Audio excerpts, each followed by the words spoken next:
సీమాంధ్ర ప్రజలకి కాంగ్రెస్ ఒకటే కాదు అన్యాయం చేసింది. మొత్తం అన్ని రాజకీయ పార్టీలు కూడా కలిపి అన్యాయం చేశారు.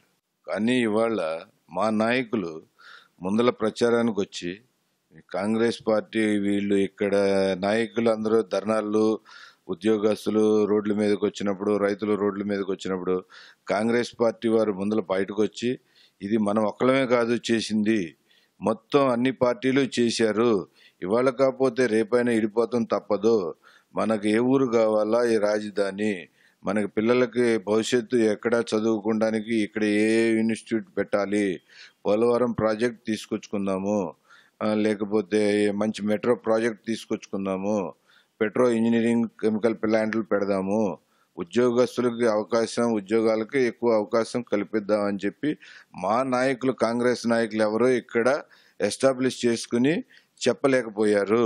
మా నాయకులు అందరూ కలిసి ఎక్కడో హైదరాబాద్లోనో ఢిల్లీలో కూర్చుని చిదంబరం గారు వీళ్ళందరూ కలిసి అక్కడ చేసిన దానికి ప్రజలు ఇబ్బంది పడ్డారు. కానీ కాంగ్రెస్ పార్టీ కాదు మోసం చేసింది, ఓన్లీ రాజకీయ నాయక పార్టీ. తెలుగుదేశం 2 సార్లు లెటర్ ఇచ్చానన్నది, తెలుగుదేశం 2 సార్లు లెటర్ ఇచ్చి విభజనకి నువ్వు విడదీయకపోతే నేనే విడదీస్తాను అని చెప్పిన చంద్రబాబు నాయుడు గారు అసెంబ్లీలో కనీసం మా ముఖ్యమంత్రి కిరణ్ కుమార్ రెడ్డి గారు ఉన్నప్పుడు మాట్లాడటానికి అపోజిషన్గా ప్రతిపక్ష నాయకుడిగా ఉండి కనీసం మాట్లాడలేక పోయిన ఘనత అయింది.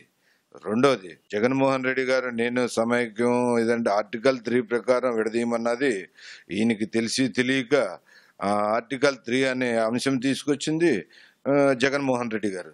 వారిని ఎవరు పట్టించుకోకుండా ఇవాళ జనాల్లో వైఎస్ఆర్ ఉన్నది, తెలుగుదేశం ఉన్నది, ఇది ఓన్లీ కాంగ్రెస్ ఇది అన్యాయం చేసింది అని అంటాం చాలా తప్పు అని దాన్ని నేను ఈ రకంగా సమర్థించుకుంటున్నాను. అందరికీ టికెట్లు ఇచ్చిన తర్వాత సేమ్ అదే పరిస్థితి. అప్పుడు కూడా రెడ్డి కాంగ్రెస్ ఉంది, రెడ్డి కాంగ్రెస్ సేమ్ ఇప్పుడు జగన్ పార్టీ అట్లాగా